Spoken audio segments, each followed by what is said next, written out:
Il y a 7 mois, je fais une prise de conscience, mais qui a un déclic, qui me provoque un déclic complètement et qui concrètement change ma vie, est en train de changer ma vie aujourd'hui. Et en fait, ce déclic, je vais vous dire ce que c'est, mais tout simplement pour vous expliquer que moi j'ai été éduquée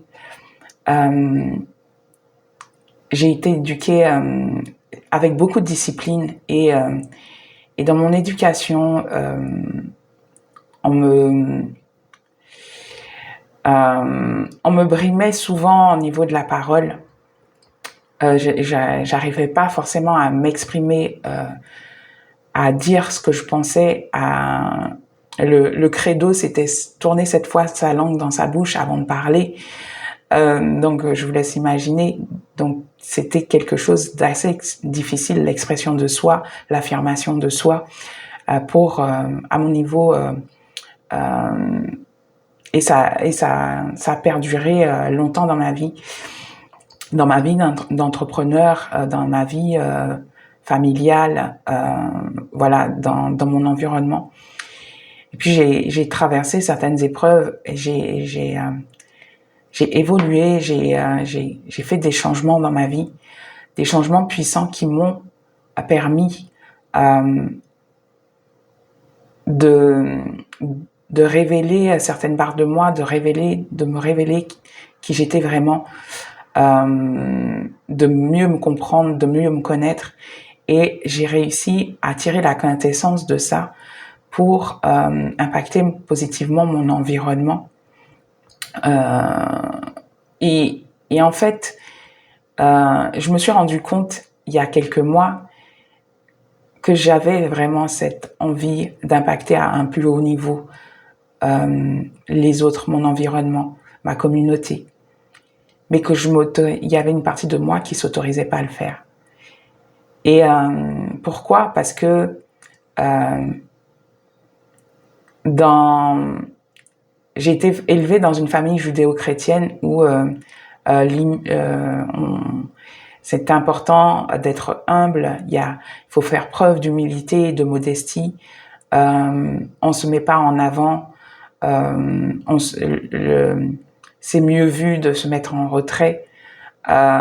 Donc il y a tout un conditionnement qui est et beaucoup de femmes et beaucoup d'entrepreneurs et beaucoup de femmes spirituelles connaissent cela. Et c'est nourri par la spiritualité aussi. C'est le fait de se mettre en avant, c'est pas très bien vu parce que on va être ou paraître arrogante. Ça veut dire qu'on fait pas preuve d'humilité ou de modestie. Et il y a tout ce système de croyances qui est alimenté au niveau de la spiritualité et des conditionnements judéo-chrétiens. Et puis donc j'ai vu cette partie de moi et puis l'autre partie qui était en train de se réjouir justement de rester dans cette zone tiède assez confortable où je prends pas trop de risques, où je fais preuve justement d'humilité, de modestie. Et donc, je me réjouis de cette humilité, de cette modestie en restant en retrait. On ne montre pas réellement qui je suis vraiment et quelle est ma valeur et en quoi je suis légitime à faire ce que je fais et à apporter mon message et à contribuer. Donc, vous voyez l'ambiguïté quand on a envie de voir grand et de porter grand ses rêves. Et j'imagine que si vous regardez, vous êtes abonné à cette chaîne ou vous regardez mes vidéos, vous savez de quoi je parle.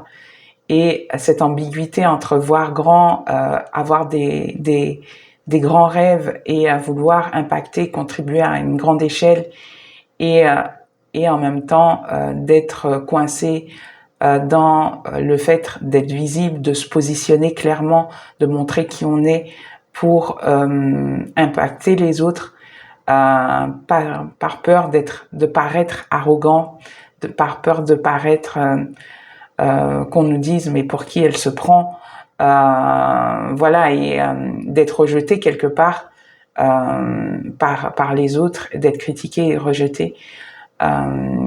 Et c'est ça que j'ai vu clairement il y a quelques mois. Et j'ai enfin eu ce déclic de me dire, je me dis oui, en fait. Je me dis oui, maintenant, qui est-ce que j'ai envie d'être? Est-ce que c'est cette version petite?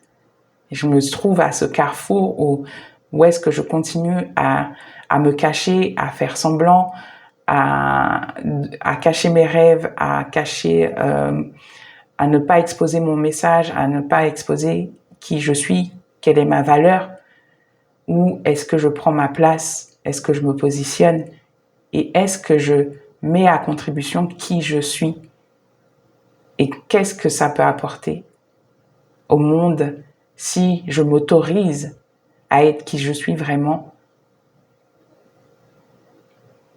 aux yeux du monde, on va dire ça comme ça.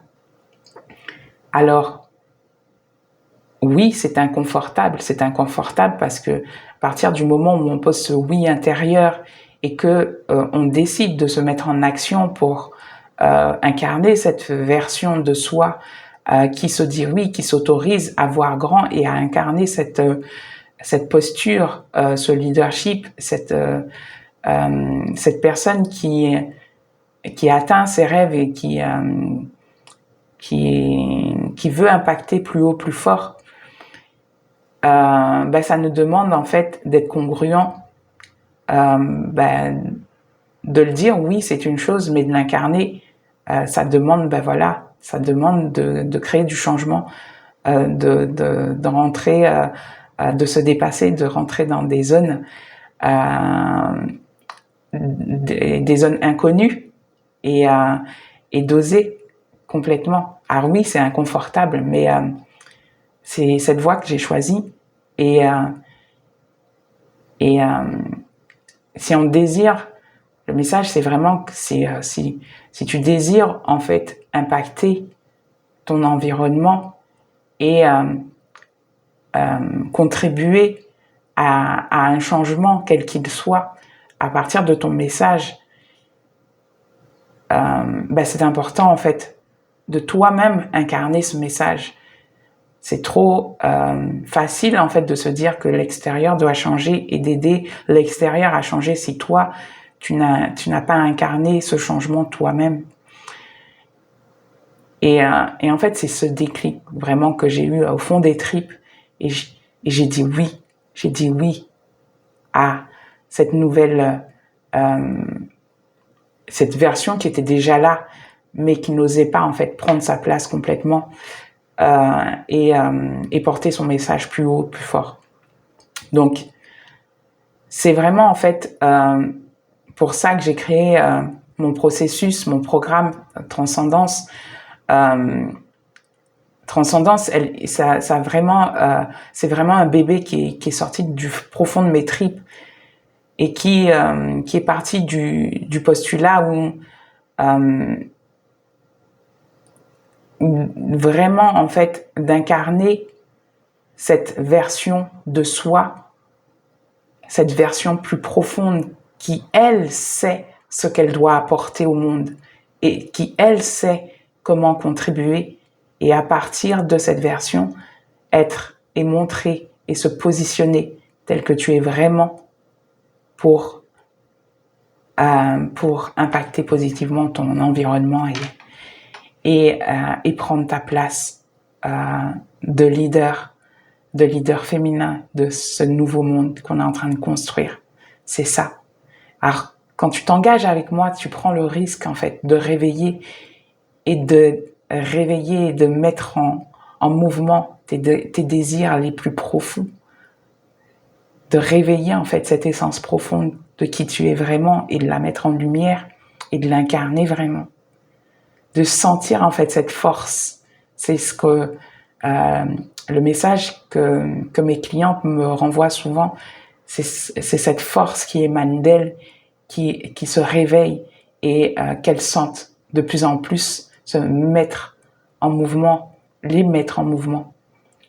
Et de réveiller en fait cette force intérieure et de sentir grandir cette puissance à l'intérieur d'elles.